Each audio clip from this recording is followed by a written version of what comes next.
ಮಳೆ ತರುವಂಥ ಯಾವುದೇ ಒಂದು ವೆದರ್ ಸಿಸ್ಟಮ್ಸ್ ಅಷ್ಟೊಂದು ಡಾಮಿನೆಂಟ್ ಆಗಿಲ್ಲ. ರೈತರು ಅತಿ ಕಡಿಮೆ ಬೆಳೆಯುವಂಥ ಬೆಳೆಗಳನ್ನು ಮಾತ್ರ ಹಾಕೊಳ್ಳೋದು ಸೂಕ್ತ ಅನಿಸುತ್ತೆ. ಮಳೆಯ ಪ್ರಮಾಣ ಗಣನೀಯವಾಗಿ ಕಡಿಮೆ ಆಗಿದೆ.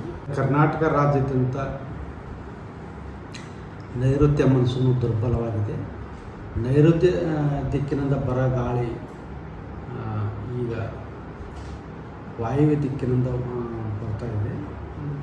ಇದರಿಂದ ಮನ್ಸೂನ್ ಕೂಡ ಕರ್ನಾಟಕ ರಾಜ್ಯಾದ್ಯಂತ ದುರ್ಬಲವಾಗಿದೆ. ಉತ್ತರ ಒಳನಾಡು, ದಕ್ಷಿಣ ಒಳನಾಡು, ಕರಾವಳಿ ಜಿಲ್ಲೆಗಳಲ್ಲಿ ಮಳೆಯ ಪ್ರಮಾಣ ಗಣನೀಯವಾಗಿ ಕಡಿಮೆಯಾಗಿದೆ.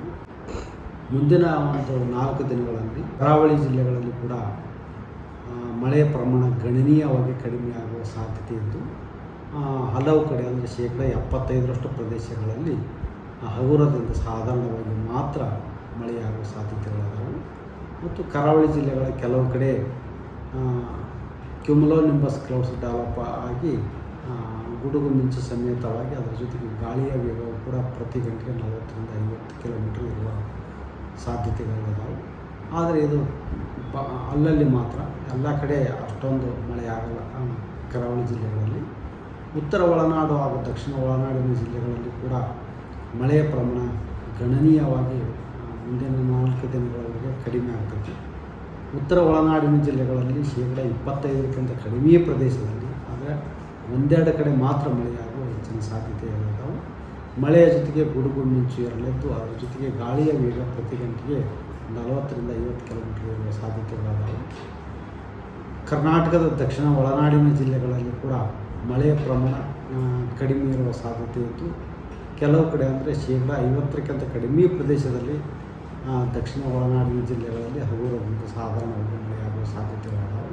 ಮತ್ತು ಕೆಲವೊಮ್ಮೆ ಮಳೆಯ ಜೊತೆಗೆ ಗುಡುಗು ಮಿಂಚು ಇರಲಿದ್ದು, ಅದರ ಜೊತೆಗೆ ಗಾಳಿಯ ವೇಗವು ಕೂಡ ಪ್ರತಿ ಗಂಟೆಗೆ 40ರಿಂದ 50 ಕಿಲೋಮೀಟರ್ ಇರುವ ಸಾಧ್ಯತೆಗಳಿದಾವೆ. ಮುಂದೆ ಜೂನ್ 19ರಿಂದ ಸ್ವಲ್ಪ ಮಳೆಯ ಪ್ರಮಾಣ ಏರಿಕೆಯಾಗುವ ಸಾಧ್ಯತೆಗಳಿದಾವೆ. ಸರ್, ಕಾರಣ ಯಾಕೆ ಸರ್ ಈ ತುಂಬ ವಿಳಂಬ, ಎಷ್ಟೋ % ಕಡಿಮೆ ಇದೆ ಅನ್ನುವಂಥದ್ದು ಕೂಡ ಇದೆ ಬೇರೆ ವರ್ಷಗಳ ಹೋಲಿಕೆ ಮಾಡಿಕೊಂಡ್ರೆ? ಯಾಕಿರ್ಬೋದು ಅಂತ? ಈ ವರ್ಷ ಎಲ್ಲಿನ ಪರಿಣಾಮದಿಂದಾಗಿ ಬಂಗಾಳ ಉಪಸಾಗರದಲ್ಲಿ ವಾಯುಭಾರ ಕುಸಿತಗಳು ಅಷ್ಟೊಂದಾಗಿಲ್ಲ.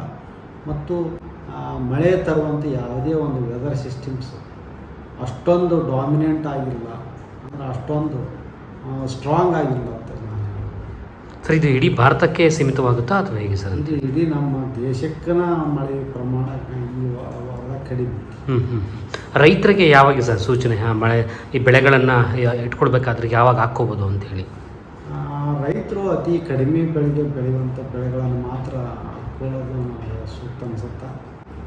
ಮತ್ತು ಈ ಎಷ್ಟೆಷ್ಟು ಮಳೆ ಬರ್ತಾವೆ ಅದನ್ನೆಲ್ಲ ನೀರನ್ನು ಹಿಡಿದಿಟ್ಟುಕೊಳ್ಳೋ ಒಂದು ವ್ಯವಸ್ಥೆಯನ್ನು ತಾವು ಎಲ್ಲರೂ ಮಾಡಿಕೊಳ್ಬೇಕು.